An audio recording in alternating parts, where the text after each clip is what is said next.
What's going on, guys? Welcome back to my channel. I have not done this video in over a year, but last Friday I went and saw M. Night Shyamalan's newest film, Trap, and I gotta tell you, I gotta talk about it. I am so disappointed with this movie. Now, I was not even planning on doing this video, but after sitting on it for a little bit over a week now, and I've been thinking about it, I gotta get out my thoughts. So I am gonna let you know right now, I am probably going to drop some spoilers. So if you have not seen the movie yet and you really want to, then please click off the video, go check out the movie, come back when you're done, and see if our opinions line up at all. So let's start off talking about Trap. Now, I am going to start off with the positives. I try to find positives in every movie that I see, even if it's just one little shining light in the movie. I will focus on that and then go on to the negatives. Now, for me personally with Trap, there were three positives. The first positive for me was the entire concept of the film, where you have a serial killer known as the Butcher who is attending a concert with his daughter. And for some reason, as they're walking around, he's noticing all the police and the SWAT team and everything. And he's kind of wondering what is going on. And it's revealed that they know the Butcher is going to be there. So they're trying to capture him before the concert ends. That is a great concept. I love it. I think it's great. It would have been even better if M. Night Shyamalan chose to have the entire movie in that space, in the arena. He chose not to do that, and I will get into more detail about the third act when we get into the negatives. But the entire concept of the movie completely won me over. So that was positive number one. Positive number two is the performance from Josh Hartnett.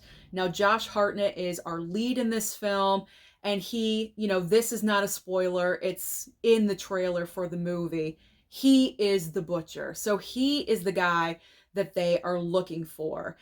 And he gives a great performance with the material that he is given. Now, I will say, as far as the script goes, this is not a very powerful script from M. Night Shyamalan. It's not on the level of The Sixth Sense or any of his other movies that we really, really love and adore. This is garbage. This is like bottom of the barrel writing. But with what he has, Josh Hartnett does make it work because he has to be very crafty in the movie and he has to use his brains and his wits to try to figure out how he's going to get out of the arena. So just the way he does little gestures and facial expressions, and overall the way he balances himself as a killer and also as a father and a husband, I thought he did really well. And it was nice to see Josh Hartnett in a leading role again. I know he was in Oppenheimer, but that was an ensemble cast. He was kind of in the background. In this movie, he is the front and center, and that was great to see. The third positive was the believability of the relationship between him as the father and the little girl that played his daughter. I'm sorry, I don't remember the actress's name, but that was great.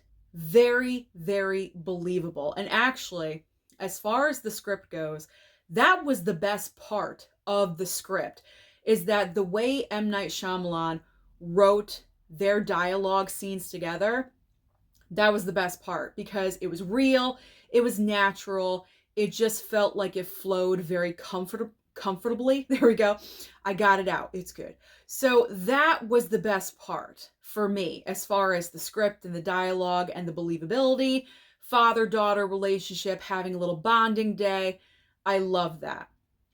So that's it. As far as the positives, that is it. So now let's get into the negatives, shall we? So negative number one, and this is a huge negative because this kept occurring throughout the entire movie.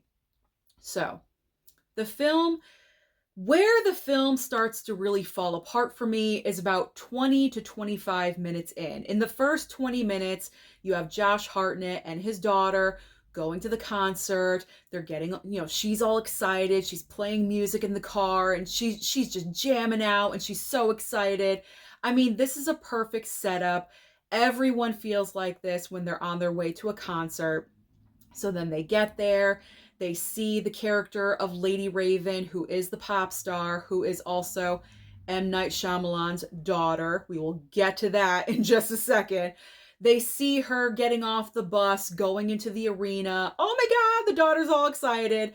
Then they go into the arena. They grab some food, they go to their seats, and the dad got like great, awesome seats. So she's super, super excited. The entire setup, everything that I described was great. That was the best part of the movie. That was the best part, was the first 20 to 25 minutes.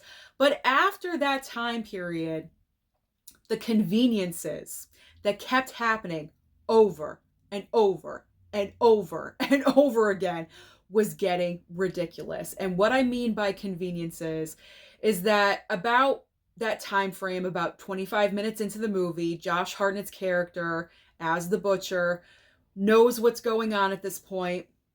So he's trying to figure out how to get out of there without being pulled off to the side, without being stopped or anything like that. So he's trying to figure out what to do. And he's getting into, employee areas in the arena. No one's questioning him at all whatsoever. He's being very creepy and weird, and no one's really picking up on it at all. He pushes a drunk girl down the stairs. No one cares. Like, everyone rushes to the girl, but no one questions him about what he saw, or did she trip on something. Like, no one stops this guy. No one stops him to question him at all whatsoever.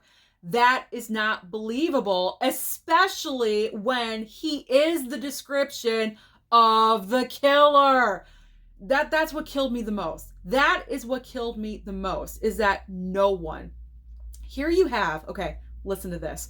Here you have several instances during the concert itself, and also when, you're out in the hallway, you're getting food, or you're getting merch, or whatever it is, several instances of grown men who match the description of the butcher getting pulled away.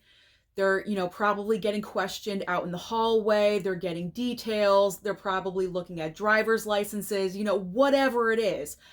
Not once in this movie does Josh Hartnett get pulled off to the side and questioned about who he is.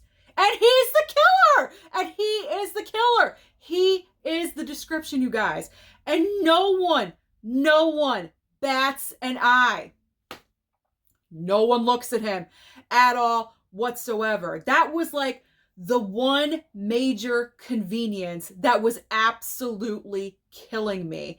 I am now going to describe a scene in the movie, I swear to God, that just insults the intelligence of the movie audience with how bad this script, sorry, I'm getting all upset, with how bad this script is written, okay? Okay, let me set this up. So Josh Hartnett, as the killer, is trying to figure out, what he's going to do next. And so he wants to get inside information about what they know about the killer and, blah, blah, blah. So Josh Hartnett has one of those like employee badges that you have when you work at an arena or something like that he stole from someone a little bit earlier in the movie, okay? And he's hanging on to it in case he needs it. And he needs it at this point. So he breaks out this badge, or he breaks out this badge, goes back into the employee area where there is a SWAT team of about 20 to 25 SWAT members. They're having a meeting. There is a guy in front of all of the SWAT members. So you have Josh Hartnett walking into the back room, SWAT members having their backs towards him, but you do have like the lead SWAT member giving the meeting, talking. Do you think that guy noticed Josh Hartnett and said, can I help you? No, not at all. For about 2 minutes, Josh Hartnett is standing there just listening to see what SWAT is talking about, what they know, what they're trying to do, where they're going to be at what time. He's getting all the information. He's just standing there. And what kills me is that he's not wearing employee clothes. He's wearing his own clothes. He only has a badge. Come on. And what kills me the most is that going back to, he is the killer. You have the description of him in front of you. That's what you're talking about. I actually think that's what they were talking about in the meeting. He's right there. He's right there. And no one says anything. No one says anything. The guy leading the meeting just does not even acknowledge his presence because he has a key card. That's ridiculous. That's ridiculous. But even more ridiculous, we're going more ridiculous. So at this point, Josh Hartnett is bobbing and weaving through the SWAT members, showing off his badge, going like this. He's bobbing and weaving to the coffee machine. As he's bobbing and weaving, do you think any of the SWAT members said, who are you? Can I help you? What are you doing here? No. They said nothing at all whatsoever. Josh Hartnett goes over to the coffee machine, gets some coffee. A random SWAT guy happens to walk up to him, and he's making casual conversation. He's like, do you want some donuts? It's like so stupid. So stupid. You are standing next to the killer. What are you doing? What are donuts? Donuts, really? At that moment, the entire play out of that scene, I was thinking, how dumb does M. Night Shyamalan think the audience is? Because that was just so insulting, in my opinion. And one of the laziest writing scene, like one of the laziest scenes I've ever seen. Like it blew my mind. I don't know what to say. I don't know what else to say. Utterly ridiculous. Absolutely ridiculous. All right. I could talk about 10 more instances. There's the roof scene. There's the scene where he puts the oil, like in the frying oil in the food court or whatever, and it explodes everywhere. I mean, there's so many scenes that are like that, where this guy is just walking around and no one questions him. No one stops him. No one stops him. No one questions him at all whatsoever. Let's move on. That's just conveniences. Conveniences to move the plot line along. That is what that is. All right. Negative number 2. Negative. I'm going a little crazy right now, but that's the reason you watch these videos. They are entertaining. So negative number 2 in this movie for me is in fact M. Night Shyamalan's daughter, Lady Raven. Yes, she plays the part of, I think her name is Lady Raven. Lady Raven, she is the pop singer in the arena. It's her concert that everyone has come to see and enjoy. So the daughter is on stage for like half of the movie, okay? We're getting there. Listen to this. So, okay, she obviously, let me get my thoughts together. Obviously, the daughter is talented, okay, with music. She is singing in the film. It's her singing. I think she wrote the songs that are in the movie. Okay, great. The songs were pretty decent. I don't mind them.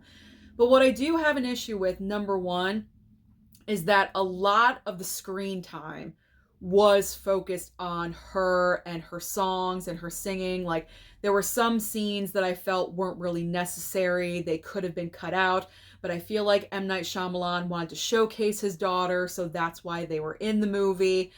But where this film just really goes in a place that I did not like, I was like, you thought I was going crazy with the conveniences. Let's talk about the third act. Okay, the third act of this movie, where M. Night Shyamalan's daughter really does take a more prominent lead in this movie. And it was awful because she can't act. She can't act. She cannot act.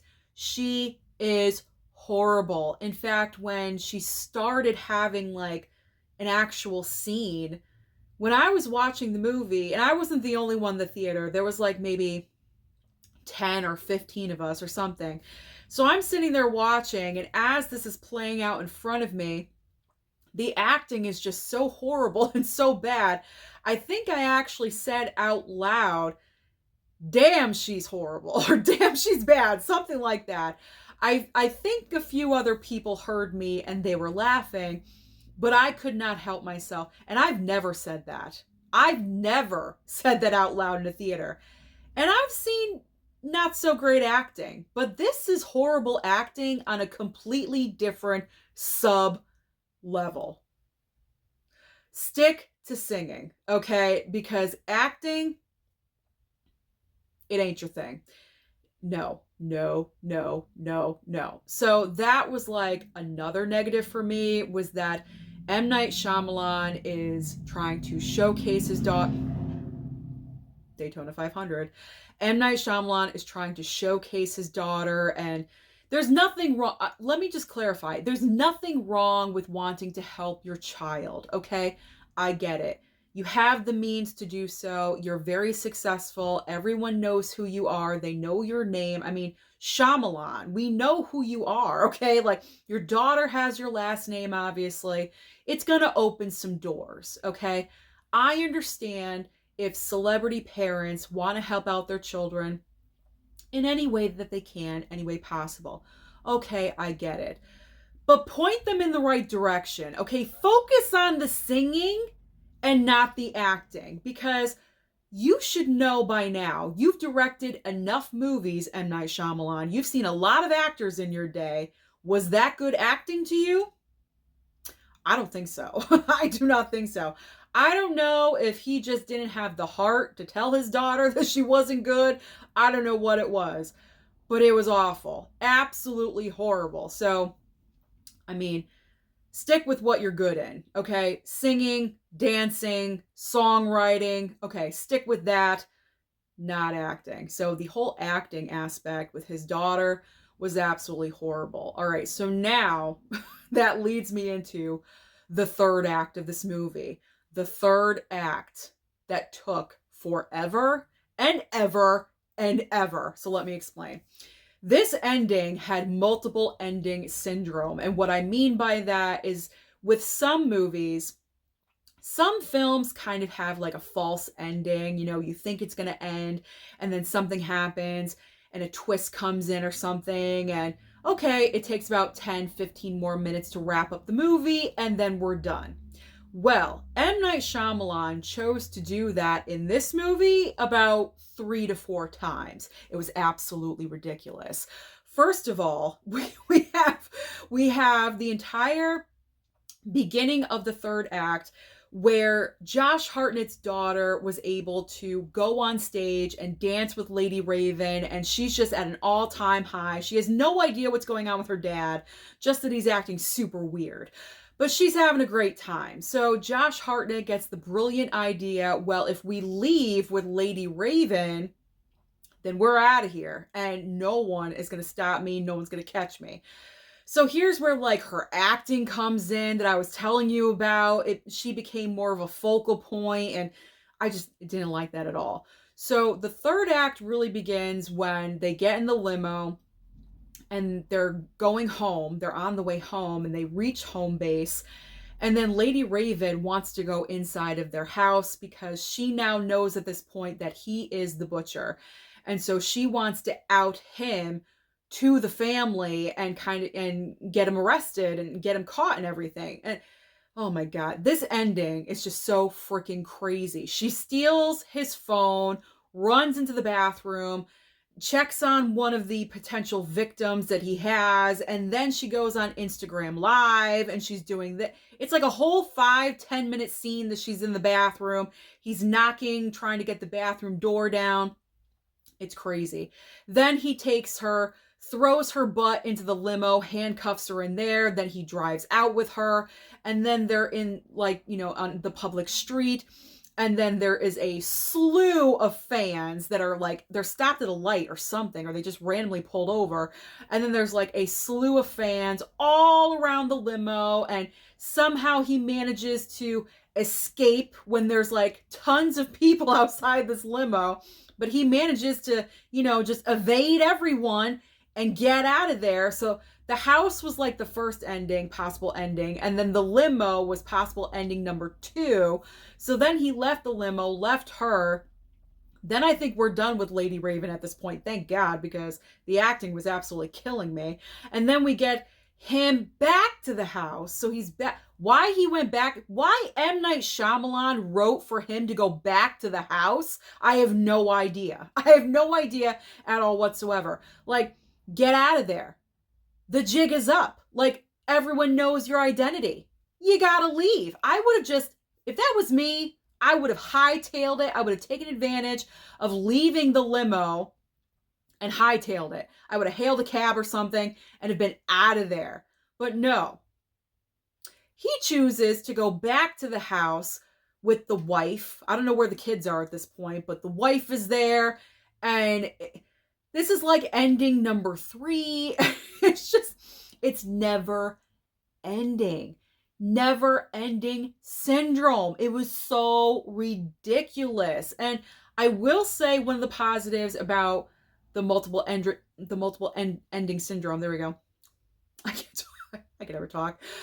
One of the positives about the multiple ending syndrome, there we go, is that in possible ending number 3, when Josh Hartnett is back at the house, this is where you see him in like full on killer mode. Like he's flipped the switch. He's pissed off. He's angry at the wife.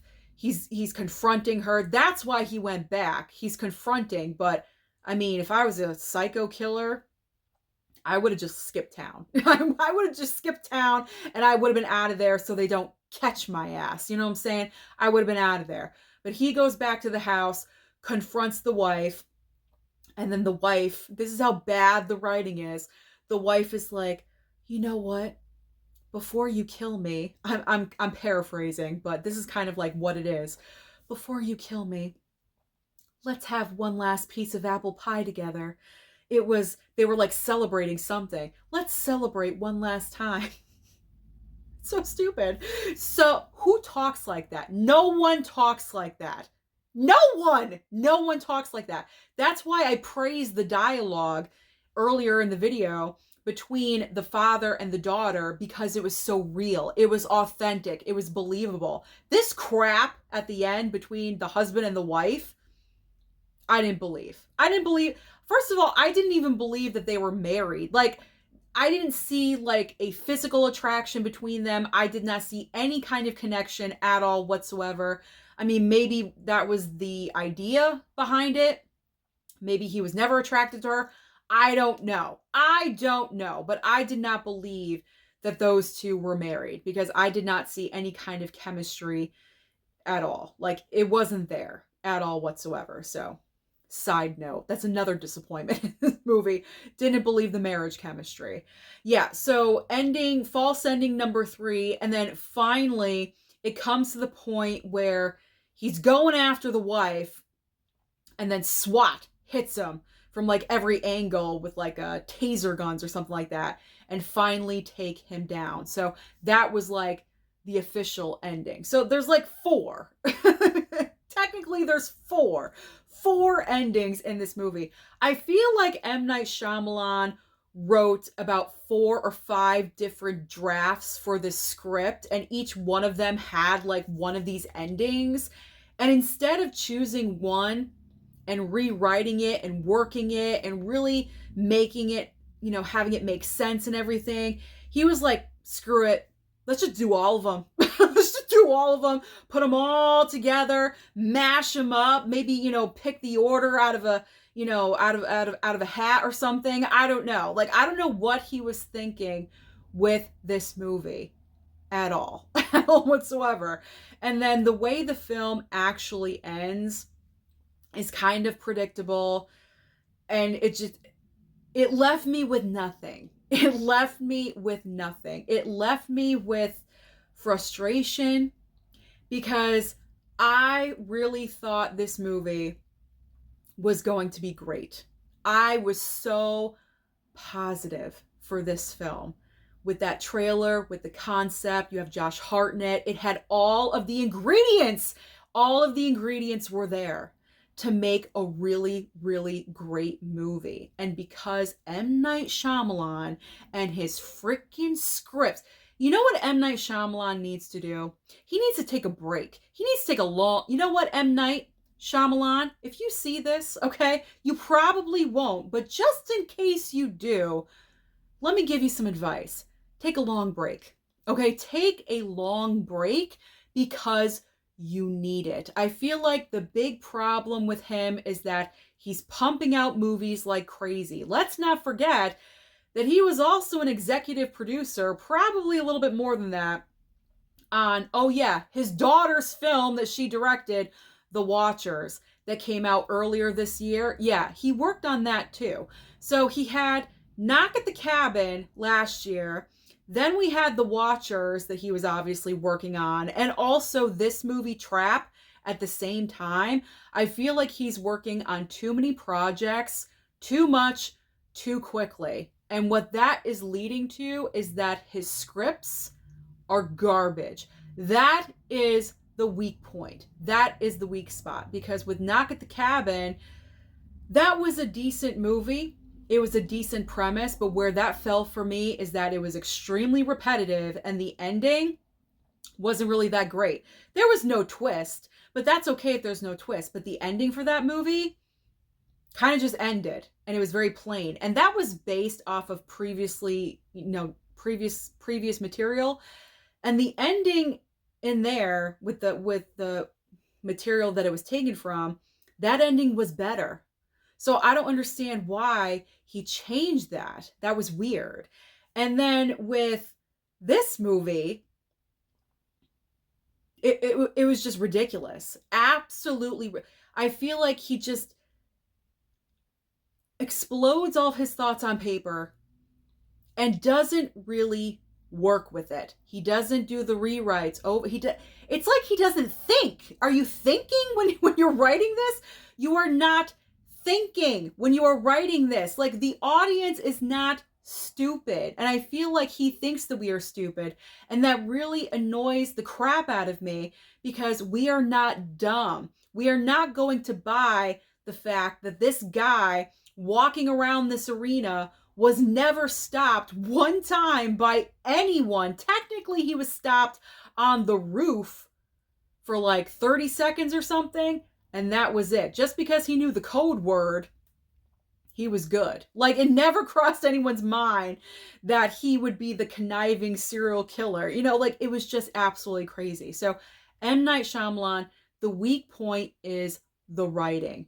Your directing, I have no problem with. I feel like you're a very solid director, but you need help with the writing, man. Like, I may sound like a jerk saying that M. Night Shyamalan, big director in Hollywood, needs to work on his writing, but it is true. It really is true because more often than not, he has a great idea. The movies always start off solid and great, but then they drop off and he fails to stick the landing. And he did not fail to stick the landing with this one. He annihilated it, like annihilated the ending of this movie because he just couldn't decide which one he wanted to go with. It is just so frustrating. The movie is frustrating. I mean, if it's offered to me, is it Warner Brothers? I don't know. If it's offered to me from a studio, I will accept it. I will watch it again.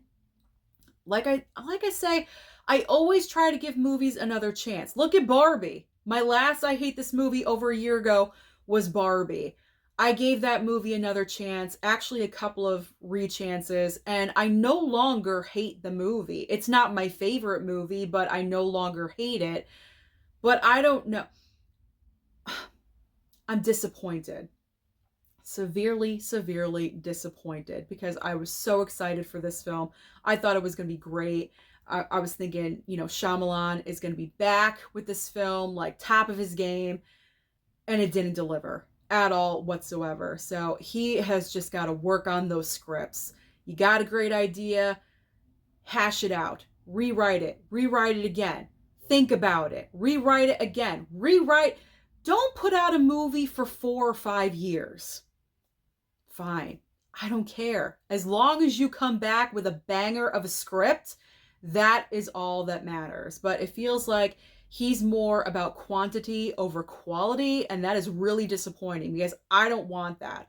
I don't want that as a director. I want directors that really have something to say and really meaningful, and he just wants to put out, I don't even know. Like, what was the goal with this movie? I have no idea. I have no idea. So those are my thoughts. Those are all of my thoughts about the movie Trap. If you guys have a difference of opinion, that is fine. Feel free to comment down below. I have rambled long enough. Thank you so much for watching this video today. Don't forget to like and subscribe before you leave, and I'll see you next time.